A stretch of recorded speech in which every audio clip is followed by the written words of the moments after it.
Psicología de las masas y análisis del yo. La psicología de las masas trata del individuo como un miembro de un linaje, de un pueblo, de una institución o como un integrante de una multitud organizada en forma de masa durante cierto lapso y para un determinado fin. La masa psicológica es un elemento provisional que consta de elementos heterogéneos. Estos se han unido entre sí durante un cierto lapso. Cualesquiera que sean los individuos que la componen y por diversos o semejantes que sean en su modo de vida, su carácter o su inteligencia, con el solo hecho de transformarse en una masa los dota de una especie de alma colectiva en virtud de la cual se sienten, piensan y actúan de manera distinta. El individuo. Los principales rasgos que tiene un individuo dentro de una masa son entonces la desaparición de la personalidad consciente de los sentimientos e ideas en el mismo sentido por sugestión y contagio, y la tendencia de transformar inmediatamente en actos las ideas sugeridas. El individuo deja de ser el mismo y se ha convertido en un autómata carente de voluntad. Los tres factores del individuo. Sentimiento de integrarse. Consiste en que dentro de la masa el individuo adquiere un sentimiento de poder invencible que le permite integrarse a esta misma. Contagio. Contribuye igualmente a hacer que en las masas se exterioricen rasgos especiales. El contagio es un fenómeno fácil de comprobar, pero inexplicable. En una multitud, todo sentimiento y todo acto son contagiosos, en tal grado que el individuo sacrifica muy fácilmente su interés personal al interés colectivo. Determinación. Es la más importante en los individuos de una masa, que tienen determinadas propiedades y que a veces son muy opuestas del individuo aislado. Los impulsos pueden ser, según las circunstancias, ya sean nobles o crueles, heroicos o cobardes, pero en cualquier caso son tan imperiosos que nunca se impone lo personal, ni siquiera el interés de autoconservación. Los sentimientos piensan por imágenes que se evocan asociativamente unas a otras, tal como sobreviven al individuo en los estados de libre fantaseo. Ninguna instancia racional mide su acuerdo con la realidad. Moralidad. Para poder juzgar la moralidad de las masas se debe tener en cuenta que al reunirse los individuos de la masa desaparecen todas las inhibiciones y son llamadas a una libre satisfacción pulsional, todos los instintos crueles, brutales, destructivos, que dormitan en el individuo como relictos del tiempo primordial. Otras apreciaciones de la vida anímica colectiva. Las afirmaciones opuestas provienen de la apreciación de aquellas masas estables que se enmarcan en las instituciones de la sociedad. La condición que se requiere para que los miembros de una multitud, agrupados por casualidad, formen algo semejante a una masa en sentido psicológico, es que esos individuos tengan algo en común. Una masa tal es extremadamente excitable, impulsiva, apasionada, veleidosa, inconsecuente, irresoluta y al mismo tiempo inclinada a acciones extremas, accesible solo a las pasiones más groseras y los sentimientos más simples. La conducta de la masa se asemeja más a la de una manada de animales salvajes. Condiciones principales de la vida anímica. La primera condición básica es cierto grado de continuidad en la persistencia de la masa. Puede ser material o formal. La primera, cuando las mismas personas permanecen un tiempo prolongado en la masa.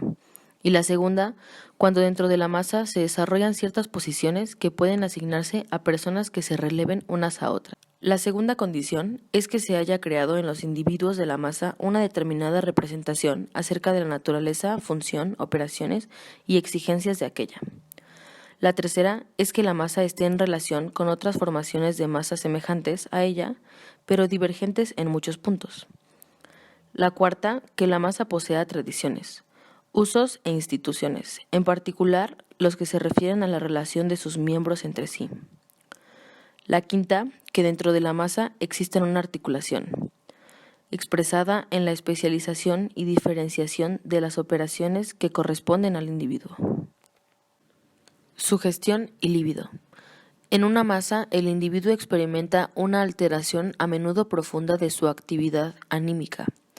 Su afectividad se acrecienta extraordinariamente, su rendimiento intelectual sufre una notable merma.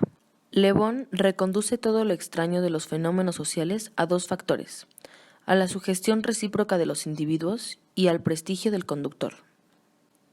Líbido es una expresión tomada de la doctrina de la afectividad. Llamamos así a la energía, considerada como magnitud cuantitativa, de aquellas pulsiones que tienen que ver con todo lo que pueda sintetizarse como amor. El núcleo de lo que designamos amor lo forma desde luego lo que comúnmente llamamos así, y cantan los poetas, el amor cuya meta es la unión sexual. Nuestra expectativa se basa en dos reflexiones someras. La primera, que evidentemente la masa se mantiene cohesionada en virtud de algún poder. En segundo lugar, si el individuo resigna su peculiaridad en la masa y se deja sugerir por los otros, recibimos la impresión de lo que hace porque siente la necesidad de estar de acuerdo con ellos y no de oponérseles, quizás entonces por amor de ellos. Dos masas artificiales, iglesia y ejército. Distintas masas. Hay masas muy efímeras, homogéneas, no homogéneas, masas naturales y artificiales, masas primitivas, masas de alto grado de organización, duraderas y artificiales. Los ejemplos más interesantes de tales formaciones son la iglesia y el ejército. Iglesia y ejército. La iglesia y el ejército son masas artificiales. En la iglesia, lo mismo que en el ejército, por diferentes que ambos sean en los demás, hay un jefe, Cristo en la iglesia y el general en jefe en el ejército. Notemos que en estas dos masas artificiales, cada individuo tiene un doble ligazón de libidinosa, con el conductor y con los otros individuos de la masa. El principal fenómeno de la psicología de las masas, la falta de libertad del individuo dentro de ellas. La esencia de una masa consistirá en las ligazones libidinosas existentes en ella. Nos la proporciona también el fenómeno del pánico, que puede estudiarse mejor en las masas militares. El pánico. Este se genera cuando una masa de esta clase se descompone. Es propio de la naturaleza del pánico no guardar relación con el peligro que amenaza. El pánico significa la descomposición de la masa. Trae por consecuencia el cese de todos los miramientos recíprocos que normalmente se tienen los individuos de la masa. La pérdida, en cualquier sentido del conductor, el no saber qué atenerse sobre él, basta para que se produzca el estallido de pánico. Aunque el peligro siga siendo el mismo, como regla, al desaparecer la ligazón de los miembros de la masa con su conductor, desaparecen los ligazones entre ellos, y la masa se pulveriza. Esto quiere decir, y es un ejemplo, que en la masa militar observamos cómo el general en jefe es el conductor. Si el conductor muere, la masa entra en pánico y se disipa. En la masa de la iglesia podría morir, en este caso, un padre o un papa, pero esta masa está refugiada en la fe, por lo tanto no se disipa dicha masa por la existencia de esta misma fe. Según el famoso símil de Schopenhauer, un helado día de invierno, los miembros de la sociedad de puercoespines se apretujaron para prestarse calor y no morir de frío, pero pronto sintieron las púas de los otros y debieron tomar distancias.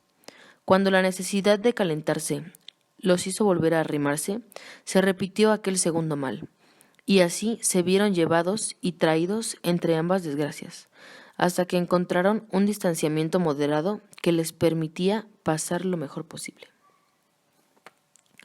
En las masas, de acuerdo a Schopenhauer, debes mantener una distancia tanto para sobrevivir como para no hacerse daño a uno mismo. Cambio de la esencia. En las aversiones y repulsas a extraños con quienes se tiene trato, podemos discernir la expresión de un amor de sí, de un narcisismo, que aspira a su autoconservación y se comporta como si toda divergencia respecto de sus plasmaciones individuales implicase una crítica de ellas y una exhortación a remodelarlas. Esto significa que se pretende cambiar la forma de ser de una persona para poder aceptarla tal y como es. Situación de la masa. La intolerancia desaparece en la masa porque los individuos se comportan en igualdad. Teóricamente, una restricción del narcisismo solo puede ser producto de una ligazón con otra persona. El amor por un ser ajeno llega a ser más grande que por uno mismo porque no existe un amor propio. Situación de la masa. La intolerancia desaparece en la masa porque los individuos se comportan en igualdad. Teóricamente, una restricción del narcisismo solo puede ser producto de una ligazón con otra persona. el amor por un ser ajeno llega a ser más grande que por uno mismo porque no existe un amor propio. La identificación. La identificación como la más temprana exteriorización de una ligazón afectiva con otra persona desempeña un papel en la prehistoria del complejo de Edipo. El varoncito muestra dos lazos psicológicamente diversos, con la madre una directa investidura sexual de objeto, con el padre una identificación que lo toma por modelo. La identificación es ambivalente. Puede ocurrir después de que el complejo de Edipo experimente una inversión. El distingo entre una identificación de este tipo con el padre y una elección de objeto que recaiga sobre él. En el primer caso, el padre es lo que uno querría ser. En el segundo, lo que uno querría tener. La identificación reemplaza a la elección de objeto. La elección de objeto ha regresado hasta la identificación. En estas identificaciones, el yo copia, en un caso, a la persona no amada y en el otro a la persona amada. En primer lugar, la identificación es la forma más originaria de la ligación afectiva, con un objeto.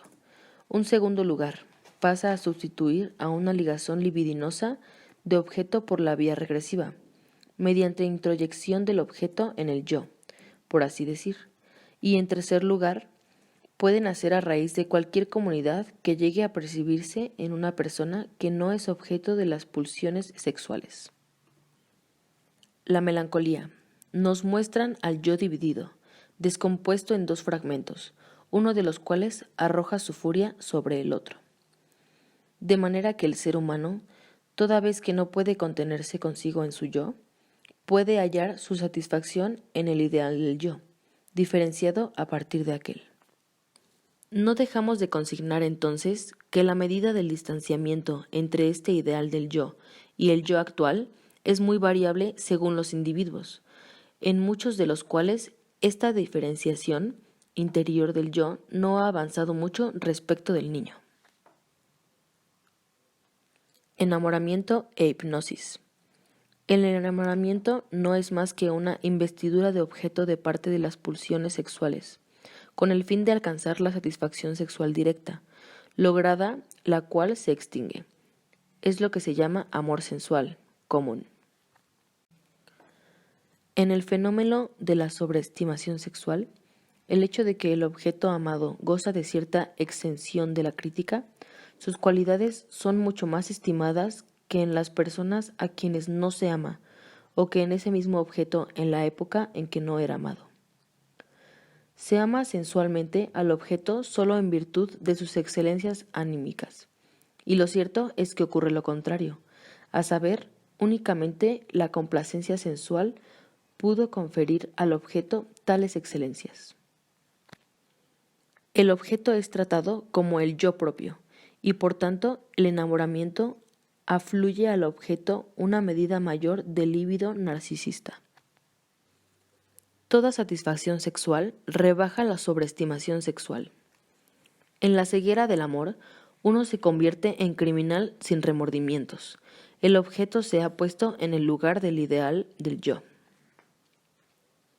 El vínculo hipnótico es una entrega enamorada irrestricta que excluye toda satisfacción sexual, mientras que en el enamoramiento esta última se pospone solo de manera temporaria y permanece en el trasfondo como meta posible para más tarde. La hipnosis no es un buen objeto de comparación para la formación de masa, porque es más bien idéntica a esta. Una masa primaria de esta índole es una multitud de individuos que han puesto un objeto uno y el mismo en el lugar de su ideal del yo, a consecuencia de lo cual se han identificado entre sí en su yo.